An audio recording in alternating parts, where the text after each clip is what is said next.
Hello everyone, and welcome back to Space Engineers, and today we're going to be starting a kind of challenge.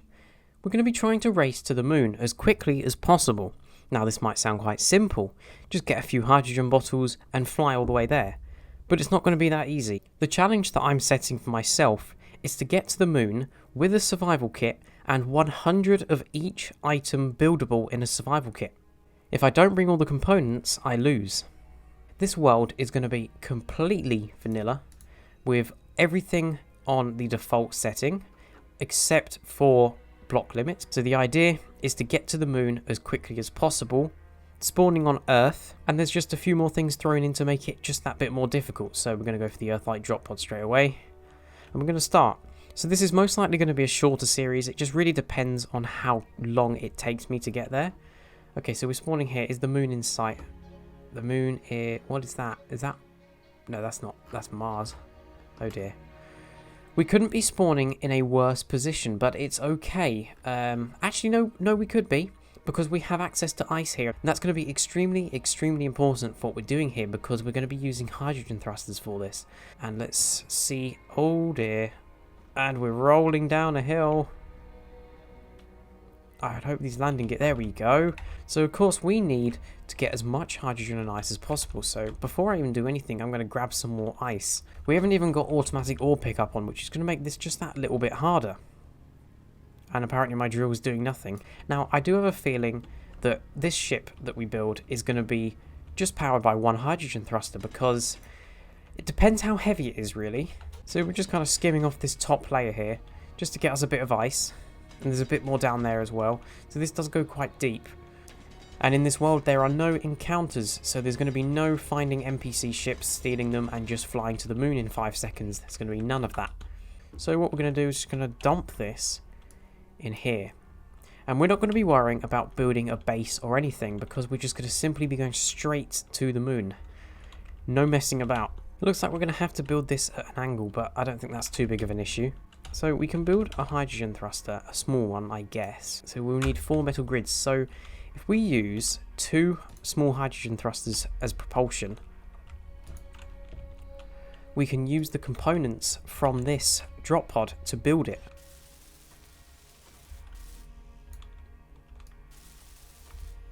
This is kind of at a weird angle as well. A bit of a slope, which is a bit of an issue. But it will be fine, I'm sure. I'll use this seat just to store things. You can see we've got the S10 in here now as well because of the new update. And we'll just dump that ice in there as well, just to get it out of the way. We're running a bit low on hydrogen, so we're gonna have to do something about that. We're gonna finish that thruster already. Perfect. Look at that. Now we're gonna get the hydrogen thruster from underneath the pod. And there it is. Now we're going to have to get this out of the way. Then just grind this down. And you can see we get 4 metal grids from this. So I can basically just transfer those components straight over to here. Next, we're going to get some conveyors going. We'll only be using the small conveyors for this. So we'll grab this. And I think we can probably just take the components straight out of the pod. So we'll just go up here. Try and get access to these conveyors. We'll just put a big enough gap in the roof here so that we can get in, and then just grind down these conveyor tubes. They won't be that important because they don't really have to be directly linked for what we're doing. I think it will be alright. Is there any others? I don't know. I think that might have been it, but that'll be fine. So we will take these, place one like this, and one like this. Perfect. Okay, so now we need a centralized one, but we can go for a small hydrogen tank perhaps. Thinking about it, if we just didn't do this and we had small hydrogen tanks going straight off the thrusters, that would save a lot of room. And we'll weld these up. We need a couple of large steel tubes. I'm just going to double check what we can actually build with this. See, it's very limited, so it looks like we may need to build a base, though. We have the large steel tubes in the O2H2 generator. Actually, you know what? Let's not do this. Let's not do this.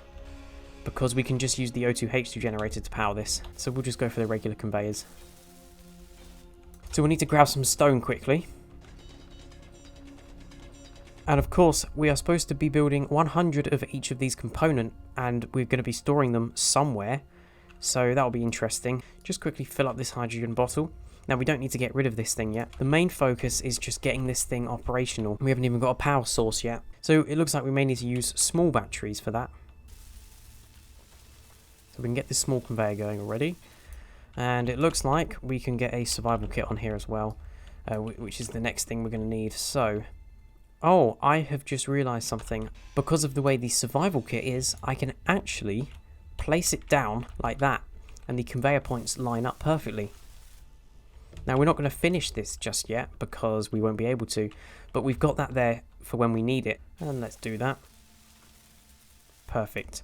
Okay, so we've got the thrusters, we have the gyroscope. Now we need a way of powering this. So we're going to need a few batteries on here. We do need power cells. So we're going to need to build a normal assembler for this, which is a bit of a pain, but it means that we can build a few other components as well. So just get rid of this so we can get some basic framework for this. Now we're just going to build up. We don't need too much power, so we're not going to worry about that too much. And we're definitely going to be using wind for this as well. So we need a turbine here, and we'll put it on the side so that it's easier to weld up. Again, don't need too much power. And we'll also go mining as well, just to get a bit more while that's going. Of course, we don't actually need a refinery because we can just use the survival kit. It's not like we're going to be refining any special ores. We just need the stone. Then we just need to place a basic assembler down here. Just start welding this up. Okay, now we're going to grab everything that's come out of here. We're going to finish building that turbine. Okay, good. Now we have a basic source of power. How many steel plates can we get from these? Only 2. What's something that's big and has loads of steel plates in it? A beacon, perhaps? We'll just slowly start welding this up with the stuff we grab from here. I'll just set it to build 38 steel plates. And I think we'll just carry on mining at this point.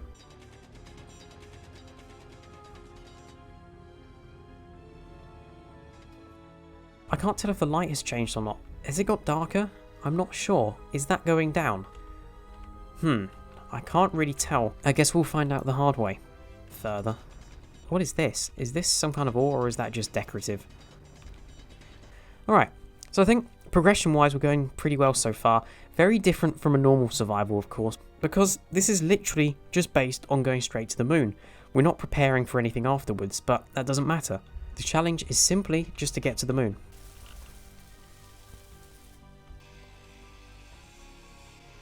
We've also got a small cargo container that we can possibly use.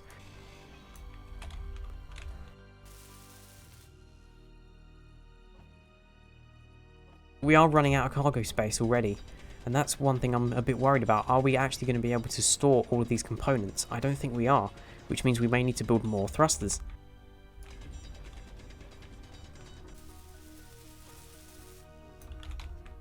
In any survival, gathering resources with, the default settings on is always a pain at the beginning, but it does get better. Now we can nearly finish this. We're getting so close. We only need 8. Now do we need to go drilling again? The basic assembler is now complete. So that is actually going to conclude this video here, because this is going to be a small series, but it's going to be spread out over a few parts. So thank you for watching this video.